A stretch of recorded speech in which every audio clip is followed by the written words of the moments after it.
Welcome, everyone. I'm Mike Mirshahzadeh. And I'm Ashley Ward. And you're listening to the What Matters podcast, and our mission to spotlight top RIAs, wealth managers, and investment professionals who are redefining wealth management. Join us as we dive into their journey, strategies, and insights. Whether you're an investor or an inspiring pro, this is for you. Get ready for impactful conversations on the What Matters podcast. Hey, everyone. Welcome back to another exciting episode of the What Matters podcast. I'm your host, Mike Mirshahzadeh. And I'm Ashley Ward.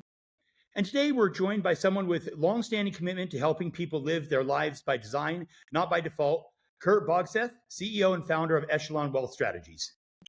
Kurt started his career with Northwestern Mutual in 2000 and went to earn a remarkable list of credentials. He held roles as National Disability Specialist, Group Benefits Specialist, and Annuity Specialist, and he brings over 2 decades of experience working with families, small businesses, and large corporations. Today, Kurt leads a high-performing team of 9 at Echelon Wealth Strategies in West Des Moines, Iowa. When he's not building strategies for his clients, he's spending time with his wife, Christy, their 2 kids, Brandon and Zoe, and their dogs, Barkley and Rizzo, often on the sidelines of a game, giving back to the community or volunteering with their church. Kurt, welcome to the show. It's a pleasure to have you with us today. Well, thank you for having me. My first question, which is off topic, because I love dogs. What kind of dogs do you have, by the way? So we have a cockapoo. So Rizzo is a cockapoo, and then Barkley is supposed to be an Aussie doodle, but she's mostly Aussie, a little bit of doodle, and a little bit of who's your daddy. So real cool. I like that. That's great. Rizzo, that's a good name too. Well, Kurt, let's just dive right in. I want to start hearing about your journey over there. Just kick things off. You know, you started your career in 2000 with Northwestern Mutual. What led you to this industry and ultimately now where you are with Echelon? So originally I'd gone to school, was biology pre-med, chemistry minor, and played baseball at a small NAIA school in Des Moines. And decided after doing my senior thesis on dental restoration with the use of glass ionomers and amalgams that I didn't want to be a dentist anymore. So wanted to find another way to help people that wasn't like pulling teeth to get them to come see me. Fan words. There we go. Yeah. So, Northwestern Mutual found me. So I had put my resume out online. I had sales experience. I had management experience, restaurant management, retail management, and I had never thought about the financial services industry. And they had me take a self-employment survey online. They said, hey, we think you'd be really good at this. And as they say, the rest is history.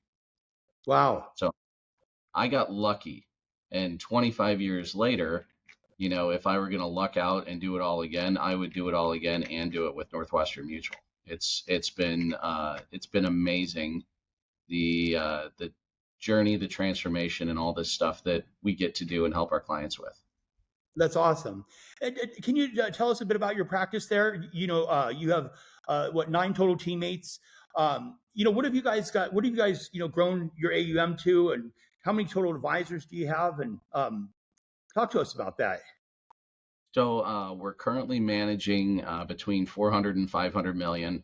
About 300 to 350 of that is in advisory assets, and about 150 to 200 million is in 401k. I am one of basically 2 advisors. I'm the only advisor that does risk-based products on our team. Mary Dreyer, who I brought onto the team 7 years ago, is our 401k queen. And we have between 80 and 90 401ks that we are working with. And we had 3 of them when she started. That's awesome. I had wanted to have that integrated part of the business specifically for my business owners. And I got tired of, when I say losing to the competition, so I just decided to hire the competition, and I didn't have to be the specialist in that world. And I brought in somebody that had over 20 years of industry knowledge and experience, and we kind of hit the ground running. It was somewhat interrupted by COVID, and but since then our growth trajectory has been great, and we partner with other advisors across the nation to help them with their business owner clients, with corporations and 401ks, because there's some people that dabble in that space, but we wanted to be able to go deep and wide and help reinforce, our clients' needs and wants and other advisors' needs and wants without them having to build the team that we've built. Gotcha. Very cool. So you started with Northwestern in 25 years ago, 2000, and then, when was Echelon really formed? Echelon Wealth Strategies was formed in end of 2022, beginning of 2023. I wanted something that was bigger than me, and the practice has always been bigger than me ever since I hired my first team member. But I didn't want it to be Bogseth Wealth Advisors or Bogseth Wealth Management, or I wanted it to be something next level. And in a whole bunch of different reasons and play on words, we want to help our clients get to their next echelon in life. And in the military, fighter pilots fly in an echelon formation. So if you get everybody, going the right direction, same time, same goals and objectives, lots of cool stuff can happen. I was going to tell you, I really like that name, Echelon. Yeah. Thank you. It's a great one. I'm almost surprised somebody else hadn't taken it, at Northwestern. Yeah, and we had to do, we probably ended up having 100 different names that we threw out, right? Mm-hmm. And part of that process is Googling it and then figuring out if anybody else has it. And one of the rules was nobody in Northwestern can have the same name. And there's a couple different versions of Echelon throughout the world, I think, but I believe that we're the only Echelon Wealth Strategies. And everything in life is based upon strategy. Right? It's planning, it's everything else. And we, as advisors, we help our clients integrate the right products into their strategies, but strategy comes first, product comes second. Mm-hmm. And let me ask you this, has most of your growth, growing to $500 million is significant, right? What the funny part about it is if you're, in today's market, if AUM, if you're 500 million or more, you're in the top 5% of the industry, right? And then if you take a look at what the rest of the industry looks like, it's crazy. The numbers go down to people managing, 3, 4, 5 million, 10 million of AUM. But anyhow, regardless of that being said, with you, getting to that number, did you do that organically? I know that you said you're the only advisor there. Do you plan on, growing the team out over the years, or give us some color there? That's a great question. I do plan on growing the team out. Want to find people that are like-minded from a planning and from a philosophy standpoint. And we do have a number of informal business partners here locally and, throughout the nation that we're called on as subject matter experts and work with them jointly with some of their clients. But we're always looking for the next right person to bring on the team. In fact, team member number 10 starts 2 weeks from now. And what's really cool about this one is it's the son of one of the guys that I played baseball with. Oh, wow. So one of my former teammates after college played in men's hardball league till I was about 40. It's his oldest son that is graduating from the University of Iowa, did our internship last year, and loves the planning, loves the analytics, wicked smart, as they would say out east. And we get to add him to the team to add more depth on our planning side, portfolio analysis, and to, we'll say, replicate and duplicate, my right hand on the planning side of our team. Real cool.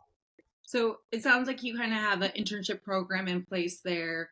You're looking to, bring in new from, younger advisors come in. Do you then try to really promote the advisors within your own practice when you view growing to that larger scale team? So Northwestern Mutual as a corporation has had a top 10 internship since the 1960s. So we have college unit directors and managing directors and our managing partner locally that have their national internship program. And there will be people that love the career, want to come into the career and convert full time. And there's other people that love the business, but they may not want to be the face of an organization. They may not be the one that wants to be necessarily client facing or chair one, so to speak.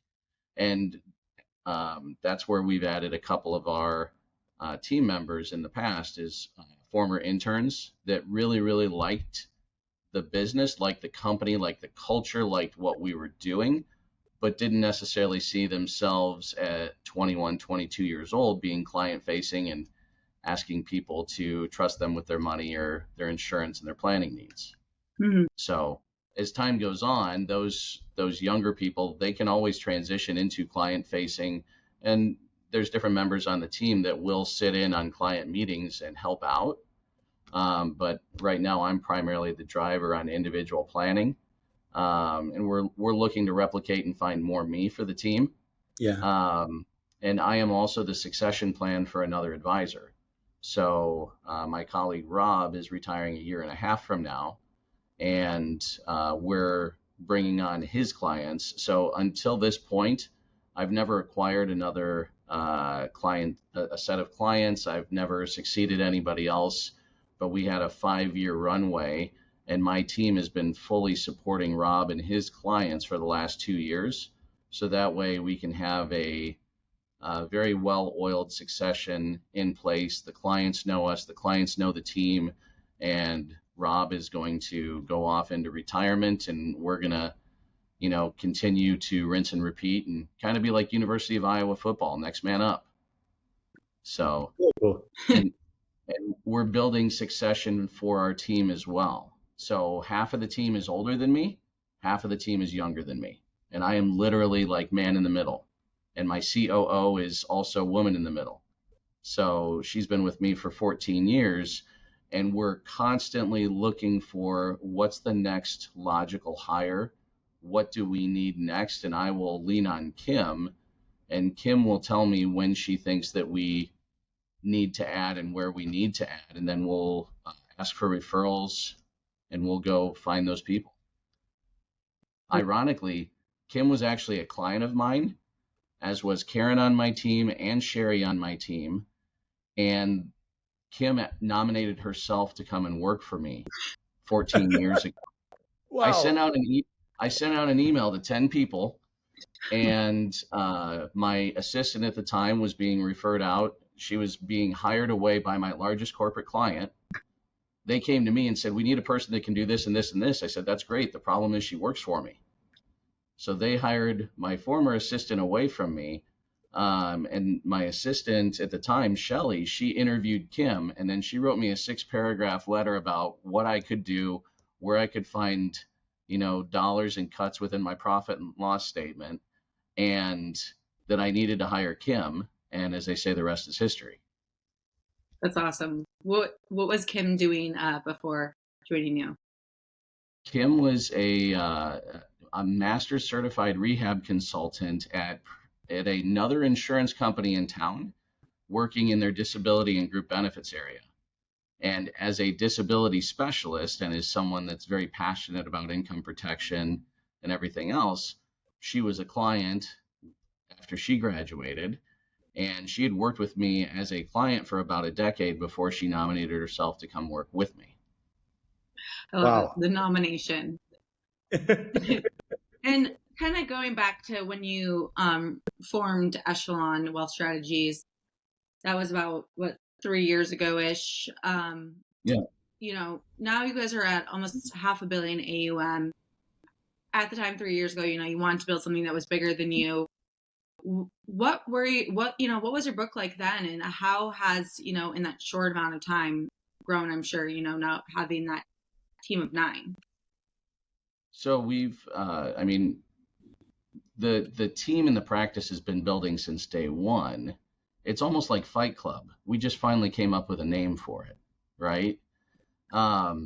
So it was like, you'd hear him answer the phone, Kurt Bogseth's office. And it's like, okay, well, this is far much more than just me. right? This isn't about me. This is about our clients and what we do as a team. So I wanted something that reflected the team and not me, Mm-hmm. right? But it's been building that way. At the beginning of, I think, 2018, 2019, we'd brought on team member 5 and 6. And then since then, we've added 7, 8, and 9. Team member 10 starts, like I said, in a couple weeks. And, we're just looking for the right people, right? Culture eats strategy for breakfast. We have great culture. We have great people. I have hired who I believe to be all the right people to sit in the different places, and we hold each other accountable and we have fun.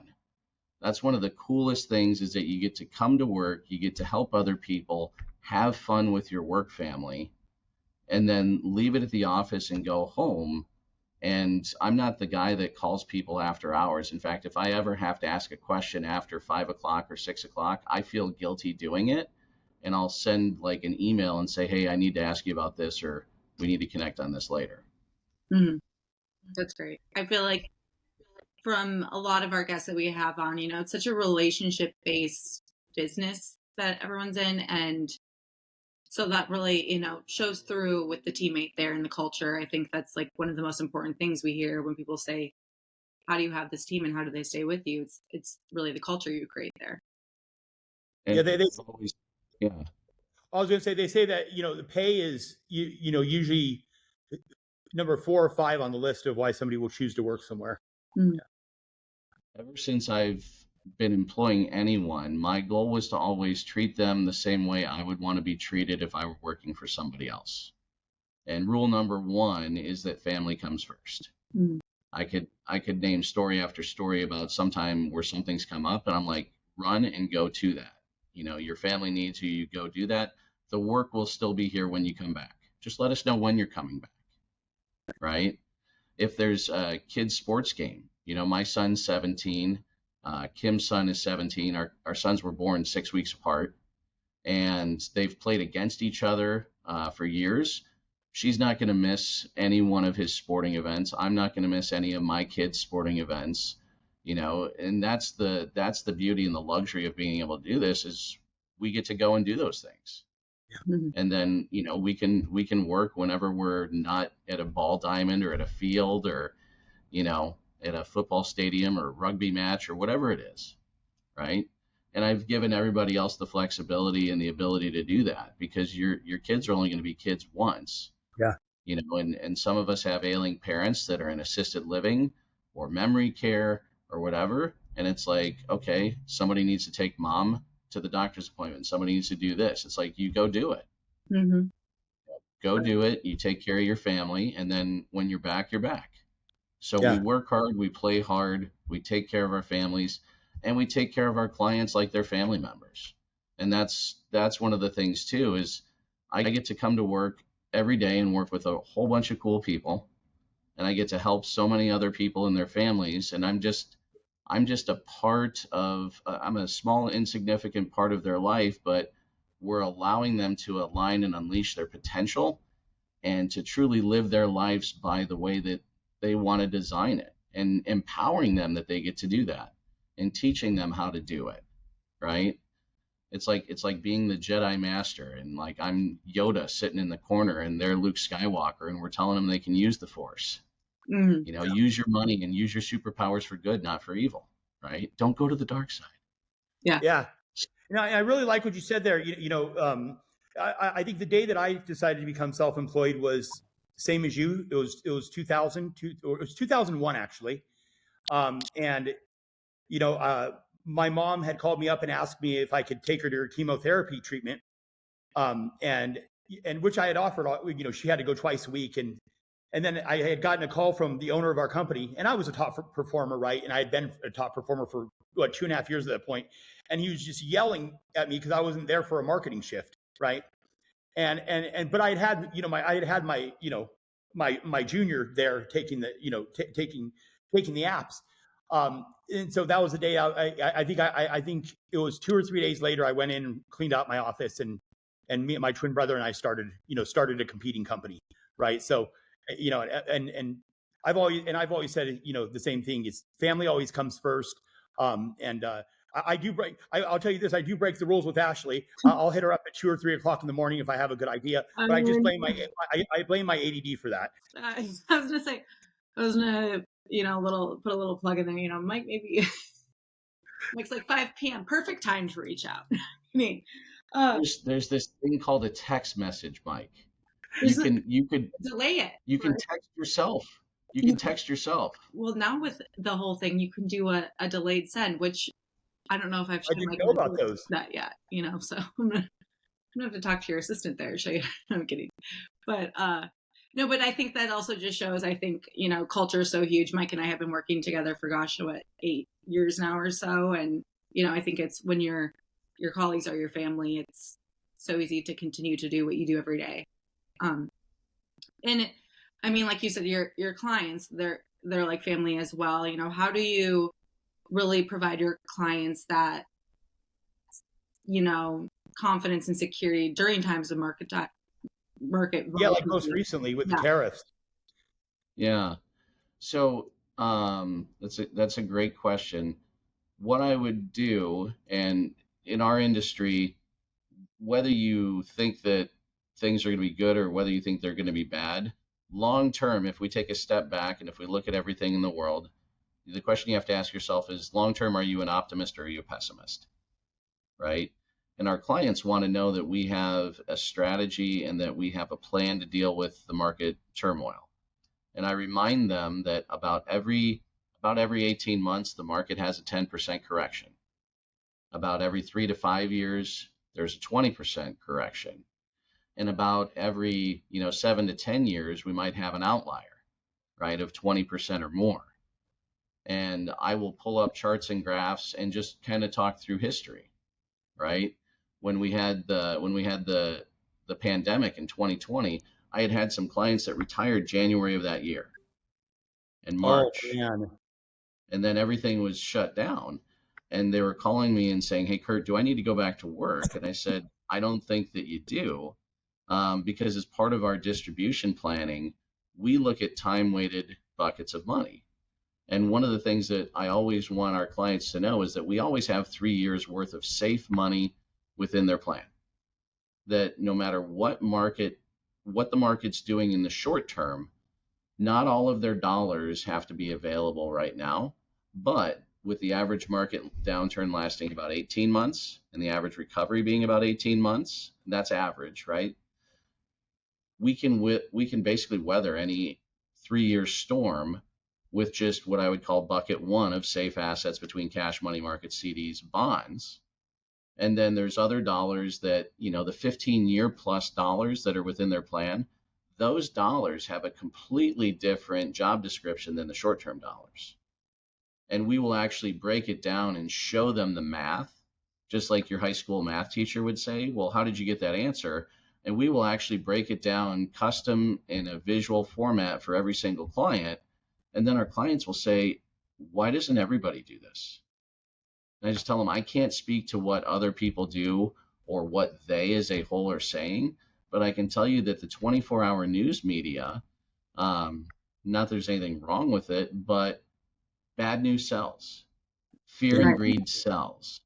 Nobody's making money telling you all the good things that are happening in the world on repeat, but if one bad thing happens, that's all you're going to hear about until it gets better. And it's like, oh, well, now it's finally better, but here's the next thing that's looming and be prepared for this. And it's like, okay, risk management, we are risk managers. We're always planning on the next bad thing happening for our clients, whether it's trade tariffs, that this time it was 40 days, peak to trough to peak from the Trump tariffs. I would show people 2018, like, hey, by the way, do you remember when Trump did this with China in 2018? The market went down 19%, and then it recovered from the bottom within 4 months. I just said, if it's anything like last time, give it 4 to 6 months, right? And this time it was 40 days and 40 nights of pure hell, right? And it was terrible and it was horrible, but it wasn't. Because most of our clients that already needed the money, we had already had it either liquid, near liquid, or already set aside for it. it was a great buying opportunity. Yeah. And clients will look at the current crisis as a crisis. We look at it as a buying opportunity. We rebalanced the portfolio twice for our clients. We bought assets on sale. Our average clients were down somewhere between 2 and 8% at the worst point during the tariff shakeup. And now they're all positive, right? And then our clients are like, well, if the market was down almost 20%, how are we down so little? And that's just one part of the portfolio. And the downside to listening to the 24-hour news heads, they're going to talk about the Dow Jones, the S&P 500, and the NASDAQ. And those are three different asset classes or three different indexes, right? That's not a portfolio. That is not a well-diversified portfolio that most of our clients have, right? So when they're told to panic and then they look at their statement, they're like, well, it's not as bad as what they're saying it is. It's like, that's one segment of the segment. What you didn't hear is that international's up, emerging markets are up, real estate is up, bonds are still boring again, make bonds boring again, right? Bonds sitting there and producing income into your portfolio, that's kind of boring. It's not sexy, but there's nothing to freak out about when, it's not the end of the world part 7, like they want to tell you that it is. Right. It's almost like if people realize that, the news can dictate the markets and make you make informed decisions or make you make decisions that they want you to make, right? Yeah. Yeah. And, my next question there,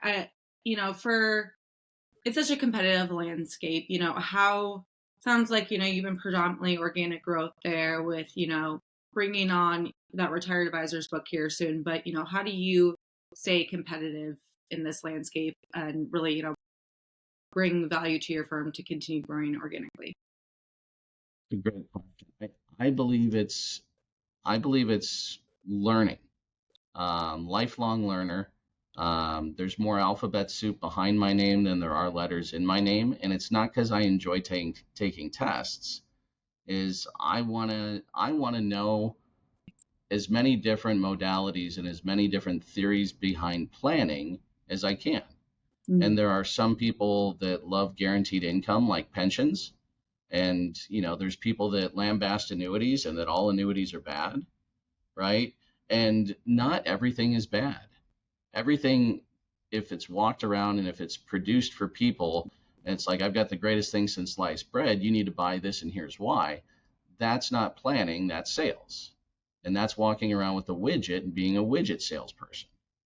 What I want to do is I want to help people understand how different products, how different strategies, how different things can affect their plan, their current income, their future income, and ultimately their legacies. And as I've said to friends and family members since I started, you don't have to be a Rockefeller to have multi-generational wealth. You just have to have a plan and then execute on the plan. So we lead with planning. In fact, if I have a client that wants to just buy something or just to acquire something, I almost don't even want to do that if it's not right for their plan. I want them to know and understand how it integrates with their plan, how it affects their plan. And sometimes people are like, isn't that overkill? And I said, as a fiduciary, it's not overkill to have you be fully informed on how this works for you, not just because you read something in Money Magazine or Kiplinger's or the Journal or heard it from a friend who heard it from a friend. And you know how those stories go, right? Yeah. So they might have misheard it and misremembered it over a couple of cervezas. And it's like, yeah, I heard that this was great. And it's like, okay, let's unpack that. Let's validate it. Let's see how that works for you. Right. And for new advisors, starting out, what is like one piece of advice you would give them? Maybe a piece of advice that you give yourself back when you decided to leave pre-med and screw being a dentist and move into this industry? Help people get what they want. If as an advisor and as a wealth manager and in anything that you're doing, help people get what they want. The more you help others get what they want, the more you will get what you want. Security, referrals, doing the right thing for people has really never come back to bite me in the butt. I've told people that now's not the right time for them to do things. I've told people not to buy insurance at different times. I've told people now might not be the right time for you to invest. Maybe you need to clear up this bad debt first and then do this, right? Make it about everybody else and not about yourself. And people will see that. People can understand when you're selling something because you need to sell something, and when you're giving them advice because it's the best thing for them, regardless of if you make money today or if you make money 2 decades from now. Mm-hmm. Well, Kurt, I think that's a great note to leave off our conversation today. I want to thank you so much for joining us on the show. It's been an absolute pleasure. You guys are awesome. Thank you for having me. Oh, you're awesome. Thank you for joining. And I love your humor you add in there. Some great metaphors. So thank you again. And to our listeners, thanks for tuning in to another episode of the What Matters podcast. Be sure to join us next time as we continue to explore conversations that truly matter. Until then, take care and stay curious, everyone. Bye-bye.